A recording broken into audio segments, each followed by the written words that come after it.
Everybody's having conversations in this episode between Karen and Zach, Fatima, Danni, and Rodeo. Conversations all around, and we're going to get into it. What's good, y'all? It's your good sis, Erica Vane, coming to you right here on Erica Vane TV with another Sistas video. And in this video, we are breaking down season 6, episode number 8, titled Uneven Playing Field. If you're new here, go ahead and hit that subscribe button and turn on your bell notifications because you don't want to miss out on any of my sisters' content and conversations. We go into depth. We have all of the real talk surrounding the show. And not only that, but the themes that come up in the show and how they pertain to real life. You found your tribe, so go ahead and hit subscribe. And y'all, I ain't even gonna hold you. I'm grappling right now with, is this the best episode of the season? And then also what the... At this point, I have watched the episode 3 times, and I still think I might go back and watch again because there was so much placed in this episode. So I think I'm going to break this breakdown down by just going in chronological order and going by the order of events. This is one of the things that I feel like the episode did really well in reference to pacing over the course of this one day. If Tyler Perry did this more, I think that we would have a much more cohesive timeline, a much clearer timeline, and we would have a show that was better paced. Like no more episodes that span, or no more multiple day spanning episodes, right? Like previously we would see 5 episodes that would take place in one day, but this was literally the scope of pretty much one day, and I love that for us.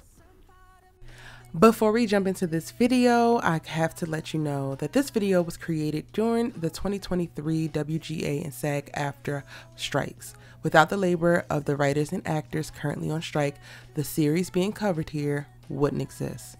Through the duration of these strikes, my company and I stand in solidarity with both unions and are refusing paid opportunities presented by struck companies such as the 8 major Hollywood studios.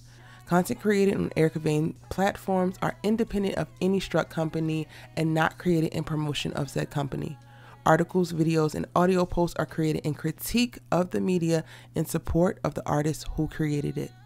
It is important that you, the audience, know that these strikes are a result of corporate greed.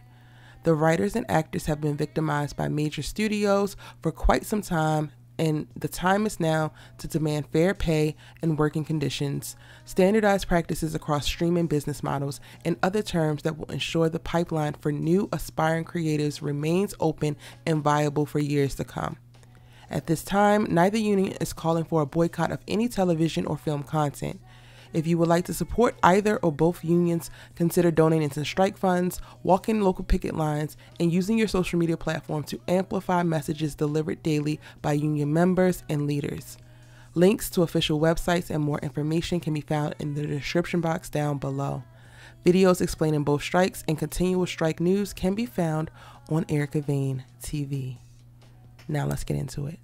Starting at the law firm with Fatima, who was having a mental and emotional breakdown after they met with Miss Porter, and she said all the things that she had to say. If you missed my breakdown for last week's episode, you can check out what I thought about Miss Mama's in that. I'll link it in the cards above as well as the description box down below. But this was warranted, and this is what processing looks like, y'all. While at the very end, I'm disappointed in Fatima by the end of the episode, I was very proud of her throughout most of this episode.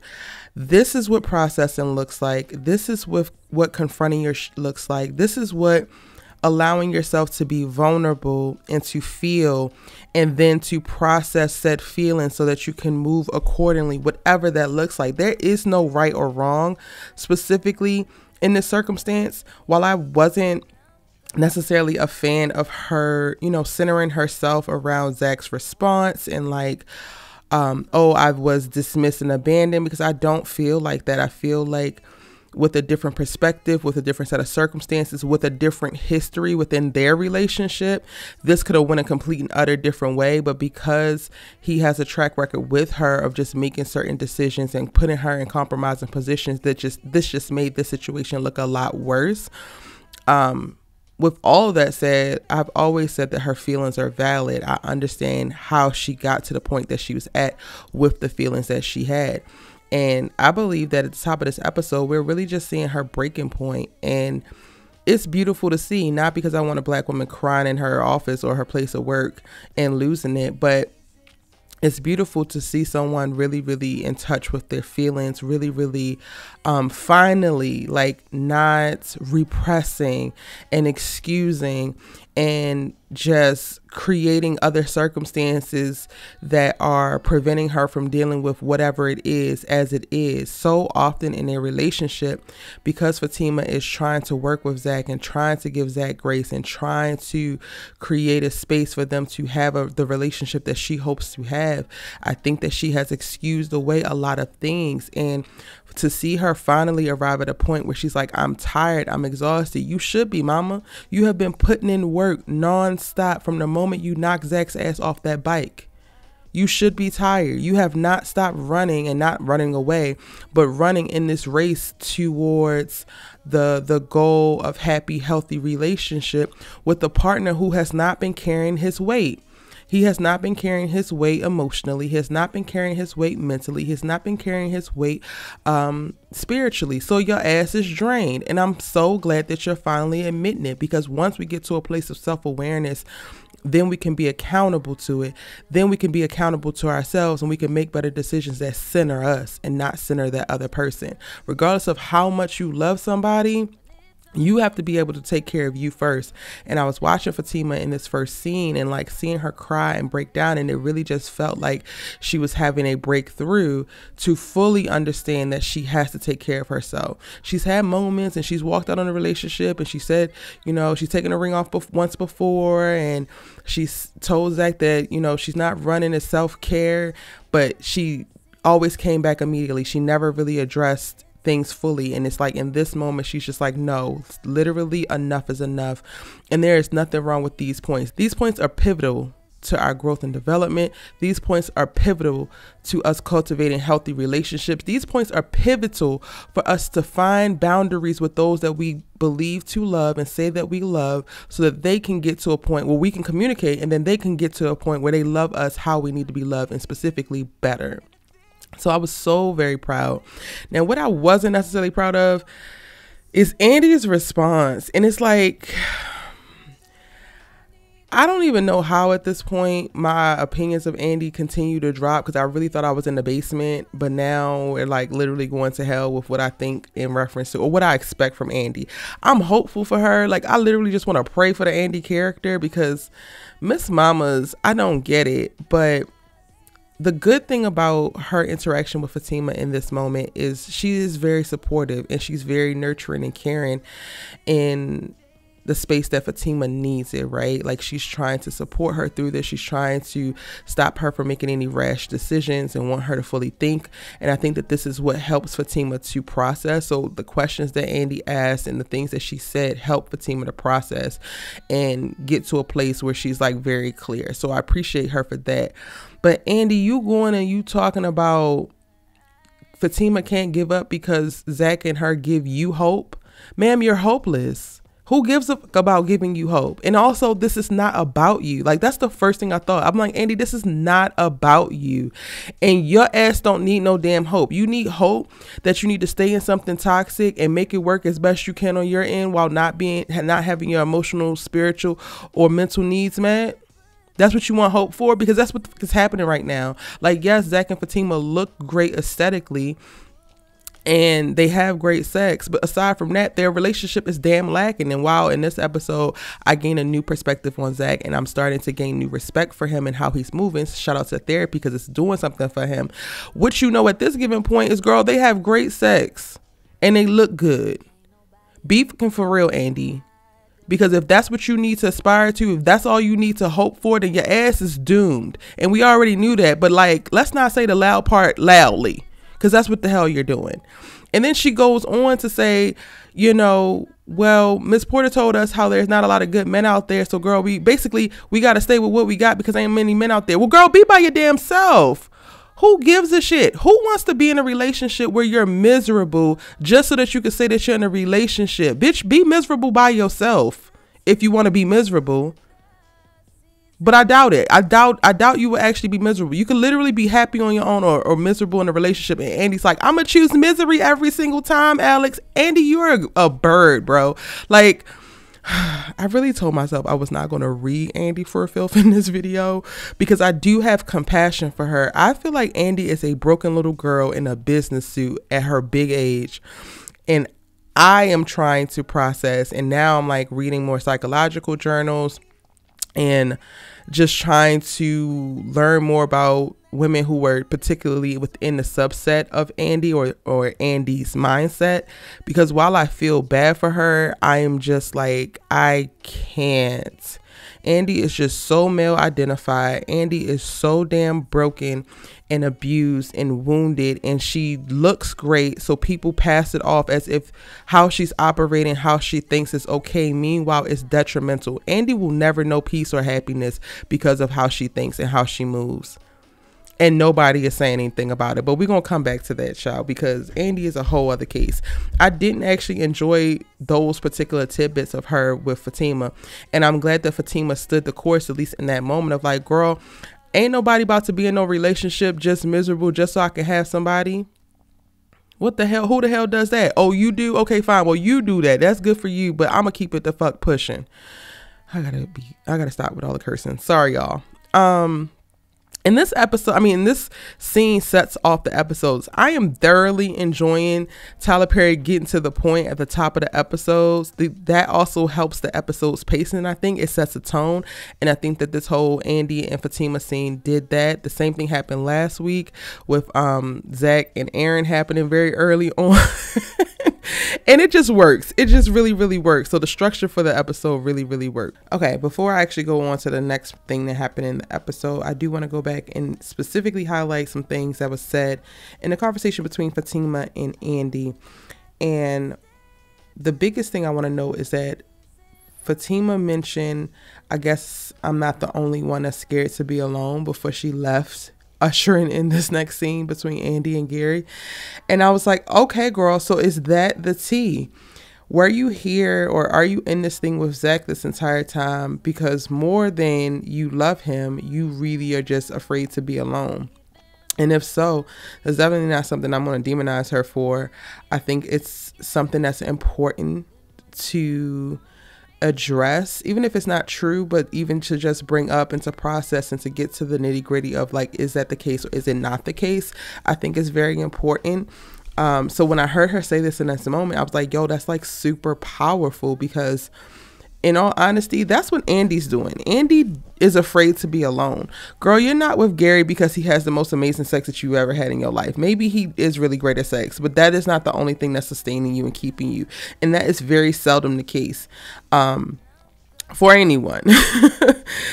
Great sex is great sex. It can make you do some very wild things, but to persevere through consistent and relentless abuse, disrespect, dismissal, and more that Gary has done, sex is not going to be that thing. But fear of being alone, fear of never being cared for, fear of no one fully loving you, fear of what that looks like, whatever the fear construct is around loneliness that you have made in your mind, that right there is a hell of a motivator. And I really enjoyed when Fatima said, I'm not going to be in competition with an ex. That's not me. I was like, perfect, mama, perfect. Like, that's the point. Let's get back to who is Fatima? Who do I know myself to be? And am I making choices in the situations that I'm in that are in line with the person I say that I am? Because up until this point, y'all, it's been very questionable and getting worse by the episode in reference to Fatima making choices that were completely outside of her character or who her character was presented to be. And I love that she had this moment to like about face and be like, yeah, this ain't me. Now I need to go ahead and just course. Okay, but let's get to Andi, because we follow up this amazing scene with Fatima just having certain realizations and making certain decisions and just doing what a bomb black beauty would do, right? Only to have goofy ass Gary walk his ass up in here because he has to come and continue the menace because he's a menace. And Andi allows it. This scene chapped my ass so damn bad because it's like, girl, what is the reason? What is the intention? What is the goal? And great sex cannot be worth all of this. Gary comes in to make sure that he lets Andi know that she is not the best sex that he ever had. And this is a manipulation tactic, in my opinion, because he just wants her back up under his damn thumb, jumping through hoops and being stupid for him again. So go ahead and tell her that she ain't great at something when she believes herself to be great at something, only for her to find the gumption to try to go and prove it to you. And girl, why in the hell do you need to prove that to him? By the end of the damn conversation, when Gary's talking about, I'm gonna be at your house at 9:30, and only says that because Andy's like, I'm not going to be home until 9:30. I'm not going to be there at 8. You're not coming up. Like, girl. And he was right. You were getting turned on throughout this whole conversation where this man is demeaning you and telling you damn less than, you're getting turned on by it. This is how I know that Andi is a broken ass little girl. A broken ass girl in a business suit. And while I'm not trying to fault you for it, it's time to fucking heal, Andi. Enough is enough. I'm embarrassed for my good sis Karen, but not as much as I'm embarrassed for Andi, because this is worse. I feel like Andi is like literally stuck. Karen might be struggling to get over Zach and going back and forth and all that. I can make a little bit of sense of like how she's coming to certain conclusions. I have no idea how Andi is arriving at the conclusions that she's arriving to allow her to continue to entertain a goofy ass nigga like Gary. Like, girl, what in your brain tells you that you want to jump back on top of this nigga? Like, how are you even getting wet for this nigga? How, Andi? How? Because it's giving Sahara Desert every time I see this nigga enter the room. I ain't even gonna hold you. Sahara, honey.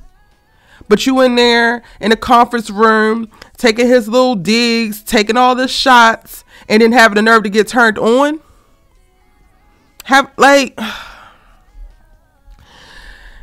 The little Andi lovers are going to have to come in and explain it to me. And it has to be more than you just love the way that KJ looks. Because yes, KJ is fucking fine. Always will be. And is, and did, and Andi is goofy. And it's given and always will be, and is. And I'm going to go ahead and move on. Because I all I have is reads for Andi. That's literally all I have. She creates these moments that just give her no room to be redeemed in her dumbass decisions. Hayden, I'm gonna make this quick too. Because it's honestly a mind to watch Hayden still have the core of like his misogynistic mindset and tendencies, but also to be thoroughly enjoying being loved, even if it's overly sexual by a black woman. It's just really a mind, like I'm going back and forth in like watching Chris, or Hayden, the guy who plays Chris, his name is Hayden, smile and enjoy certain moments with Tamara, take pride, like when Gary comes in towards the end and Tamara leaves and he's like trying to clown him about how she moved and what she said, and Hayden is like smiling from ear to ear at the thought of it. And it's like, ooh, poor baby, you really just want to be loved, you really just want to be nurtured, you really just want to be taken care of, but you're also a freaking menace as well. And he has those moments going back and forth. He's grappling with, I guess, how he's going to get the annulment accomplished, but then also Gary don't have nothing in that damn folder. Don't come over here wasting trees, Gary. We already don't like your ass, okay? You're wreaking emotional, mental, spiritual, and physical havoc over Andi, and your ass have the nerve to not be conserving trees. Continue to give me reasons to stay on your ass. Go ahead, okay?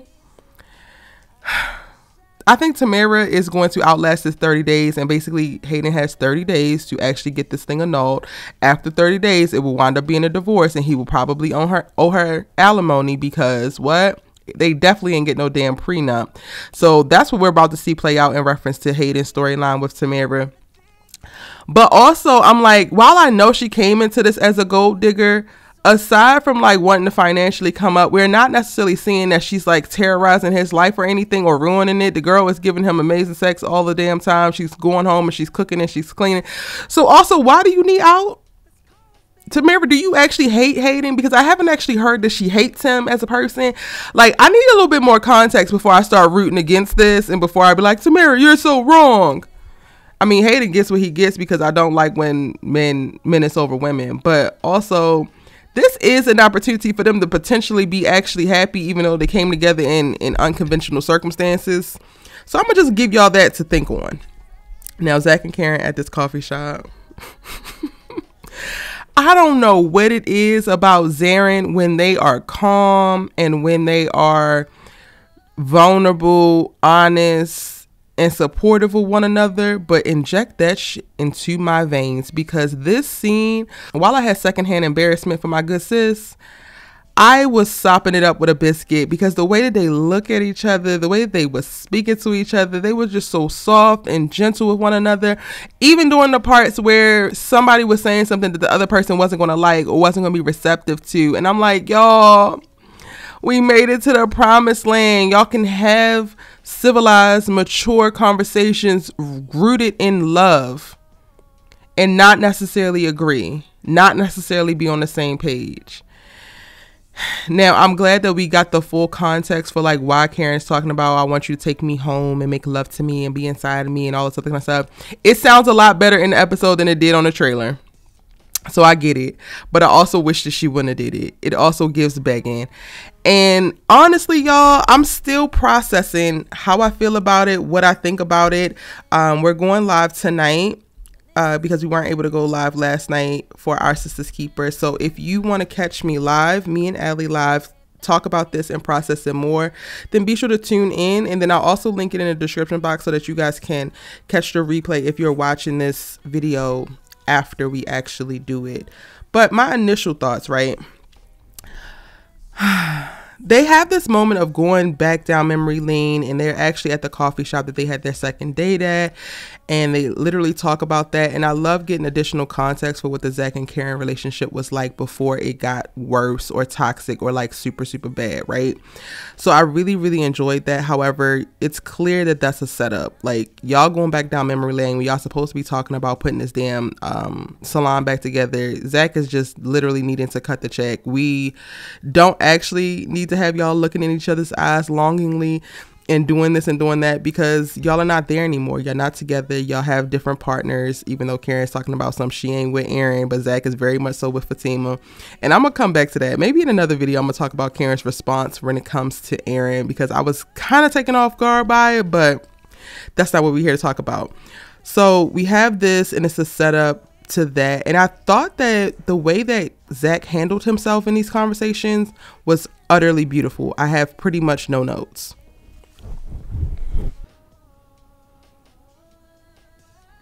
As Zach and Karen are reminiscing at this coffee date, there's quite a few statements, strong statements being made, as well as very valid and interesting questions being asked. And one of the first strong statements was when Karen said, after they described their second date and the rain and all that, giving cute, she said, "That's when I knew I would be with you forever."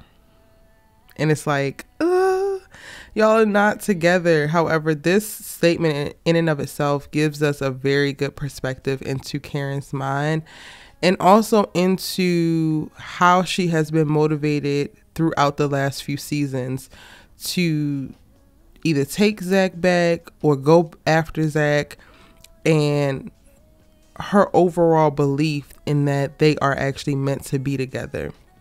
Now, Zach says that, you know, things work out how they're supposed to, and the universe puts you exactly where you are supposed to be, and he's with Fatima.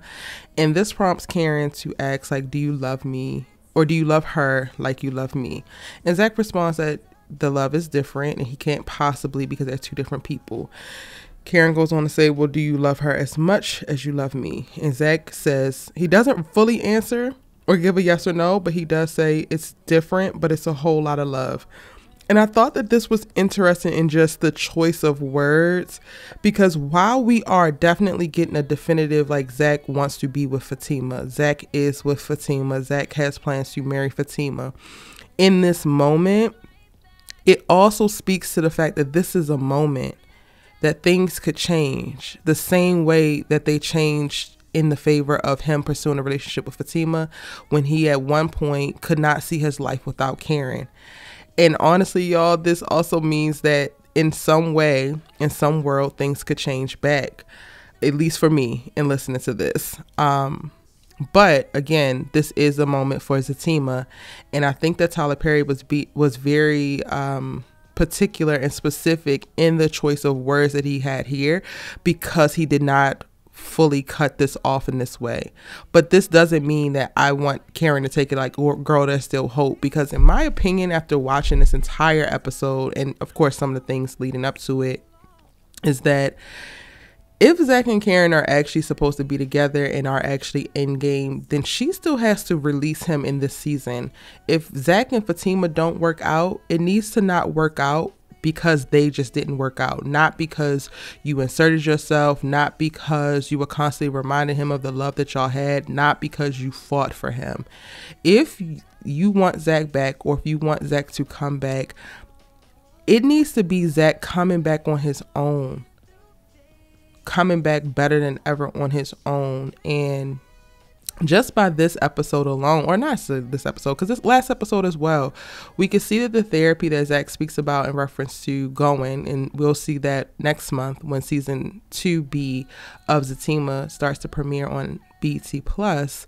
But the therapy is working. The therapy is grounding him. The therapy is helping him to have additional language, to cultivate communication skills, to develop his emotional intelligence and his emotional maturity.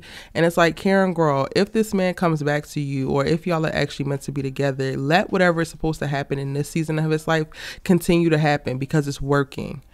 And also that just leads me to something else, because I'm just like, is Karen doubling down in the conversation that they have about, wanting to be with him forever, and he reiterates that he's with Fatima, and she's like, well, I want to have sex with you, and she doesn't really let that idea go. I'm wondering, is she doubling down on this because she hasn't known a Zach who didn't cheat, and it's almost intriguing to her on a subconscious level of like him being in a place of being committed and being loyal after he has cheated on her so many times. And I'm like, girl, are you trying to at least get him to cheat even if y'all don't be together, just so that you can have that of like a position of like Fatima's the same in reference to he was still cheating on you too? Like, I'm still trying to process it. I don't think that that's the case, but those are just thoughts that came up for me while watching this. And in reference to quotes or statements, Zach says that, Karen, I'm so sorry, but I'm glad we talked. I'm glad you're alive. I'm glad that you're healthy.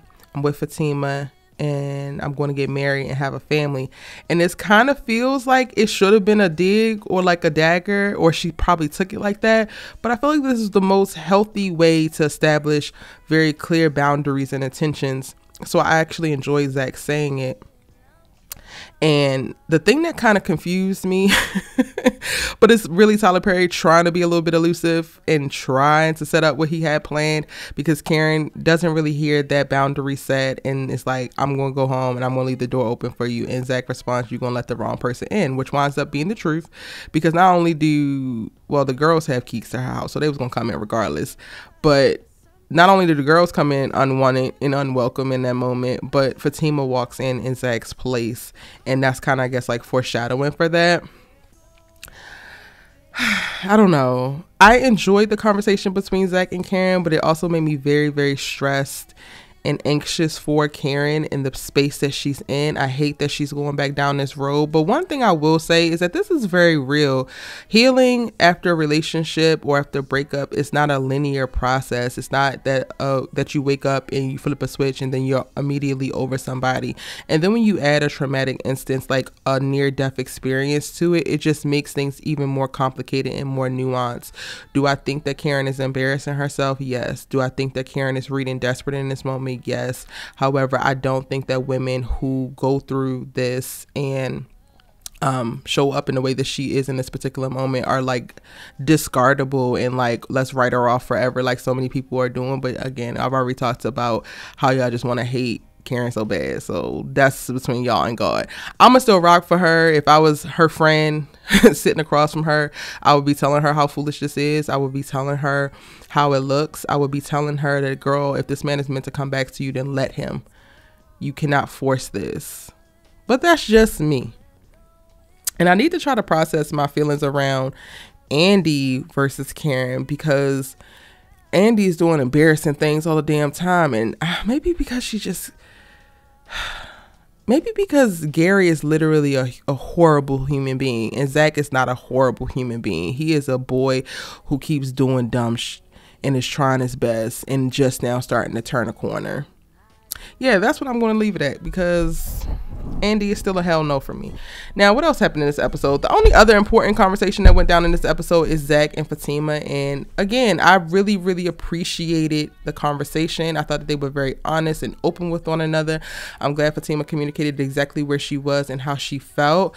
I also am very glad that Zach took the position of like having care and empathy and apologizing for putting Fatima in a place to feel the way that she did, but then also being like, girl, I'm not about to beg you and I'm not about to put this ring back on your finger because you're the one who took it off. Like, I am literally doing my part and you have to let the process play out and let it be the process. I'm going to have missteps. I'm going to do things that are not going to be perfect, and I need you to have grace in that and know my true intentions and let me speak to and show you what my true intentions are and be able to trust. And that's the biggest thing that I think that this Fatima relationship has struggled with, and that is trust. So this is literally just her putting her mouth where her, or putting her actions where her mouth is, in reference to, you want to be in this relationship, which means you have to trust him. So you're going to have moments like this where you lean into faith and you lean into trust and you lean into belief in the partner that you chose, because you actually want to be here and you believe that he wants to be with you. Even in a complicated circumstance of him loving somebody else and having all of this history with an ex, you still have to be able to trust, or else you just should not be in a relationship. And yes, that's something that we have been talking about for weeks. So I loved how this conversation played out. I wasn't necessarily a fan specifically of the moment where Zach brought up Ian, and he's like, when you was in that bathtub, you was looking exactly like I looked. And I'm like, yes, she was, but you also acted a rabbit ass fool behind it. You gave her no grace, you gave her no time, you gave her nothing to fully be able to sit and process things and go about how she wanted to go about it. You went about this thing with Karen the way that you wanted to go about it, and you basically made it worse and didn't give her the space to do the same with Ian. So I'm glad that you could see it now. Maybe therapy helped you see it, but like, this is not a great example for you to use, because the part that you played was way different than the part that she played. She could have acted a monkey ass fool, and then she would have been justified by way of comparing the two, because that's exactly what you did. And if this is the case, and if you really fully want to compare, then Fatima should have took her ass to go shake her ass with somebody after you was all hugging and caressing on Karen's hair. So while I get the main point, the overall point, I don't necessarily know how I feel about the example coming out of Zach's mouth, because he really pissed me off in that moment, and I wanted him to be better and show that he trusted Fatima in that moment, and he didn't. But again, great conversation all around. I didn't want him to reveal about the whole come to Karen's. I mean, you could say that she asked for you to come to her house and y'all to have sex, but why tell her that Karen left the door open? That to me felt like a setup, and this is where this whole thing goes left. This is where all of my pride and joy and excitement for these beautiful, nuanced, vulnerable, honest conversation that has been had throughout the day comes to a complete and utter halt. Because Fatima, why are you walking your goofy ass through this girl's door? What is it that you need to get off your chest that you have to break into somebody's goddamn house about it? Like, you were doing so well, you were doing so good, and then now you just gonna go to bird behavior, and I hate that for you. Also, what went down in this episode is Maurice, Sabrina, and Calvin and Maurice. I don't know. Is Maurice like slipping into depression, y'all? Like, is he feeling like super guilty and this is the way that he copes and acts up? Because so many things are happening in the dialogue when it comes to him that I'm confused. One minute I'm laughing, the next minute I'm feeling very, very bad and embarrassed, because like, sir, what the hell are you talking about? You gonna pull a Stony and drive by like in the olden days? And then the next minute you're talking about, do you want to make me feel worse? And it's like, which one is it? Pick a struggle, because at this point the Maurice character just continues to annoy me. We get a comedic relief moment when he actually goes to see Q and he's half deaf dropping on the side of this girl car. Also, Q, where the hell this girl was at when you ain't had no damn place to sleep? You ain't had no damn place to be. He done found somebody else to leash off of. Like, I'm just so very confused. And we get so many tidbits of various storylines with the three of them, because Sabrina gets a call from Andi to get Danni and them to go over to Karen's house, and this stops her or makes her leave early from Calvin's, and Calvin had plans of them actually hanging. I'm like, well, when did y'all actually communicate that? Sabrina is clearly stressed about this whole circumstance. Maurice is making it damn worse, and you just trying to cuddle up with her.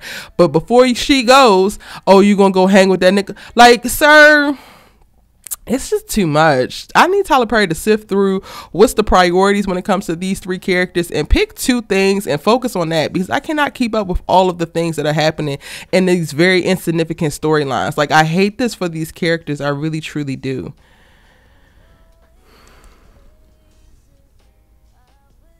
Oh, before I finish this video, I want to go back to what was said in the Zach and Fatima conversation, because I wrote some of this stuff down.